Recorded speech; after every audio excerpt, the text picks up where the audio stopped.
So at the end of every single cooking class that I would give at Whole Foods, I would always get conversations about other people's health issues. I was already working in the vitamin department, and I had read every single book on the shelf of every health issue there was possible, including my own, because I had a bunch. And I knew a lot about supplements, and I knew about the healing qualities of foods. And what happened was people would ask me questions and I would answer them, and then they would ask me, is there any way they could take more classes with me? Is there any way they could have more time with me? And at that time, I was following a raw foodist scientist, and I listened to his radio shows every week. And every week he would talk about a different food and its scientific properties and how it helped the body. And in this conversation at some point, he mentioned, oh, I have this interview coming up. I'm teaching this class. I'm the guest speaker for this health coaching school, this amazing health coaching school. And he named IIN, Integrative Nutrition, on the radio show. And so I'm listening to him and I'm Googling the school.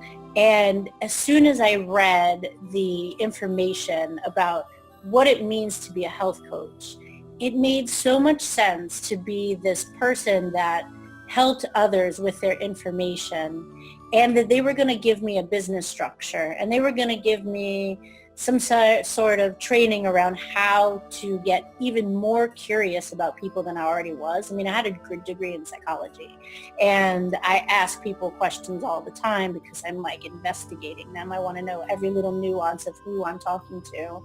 And it just made so much sense to be able to take psychology and my curiosity coupled with all of this stuff with food and all my knowledge of health and wellness and dietary and all of that, and put it in a format where I could sit down with somebody and really understand their very specific goals, such that we could go on their journey and take them from where they are in the moment to where they would like to be.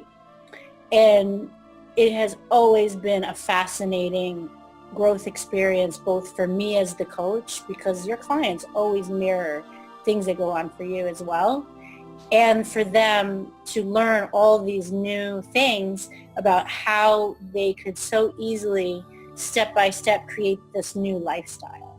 And so I started coaching and teaching classes and still in food, and I would cultivate my practice in that way. And over the first year of coaching, what would happen was we would talk about what is going on for them. And then I'd be like, oh, well, maybe you could try this food in your diet. And they'd be like, I don't know what that food is. Like before kale was popular, like I'd say, well, why don't you put some more kale in their diet? And I swear somebody said to me, kale? Isn't that what lines the buffet in like, I don't know, in the Olive Garden?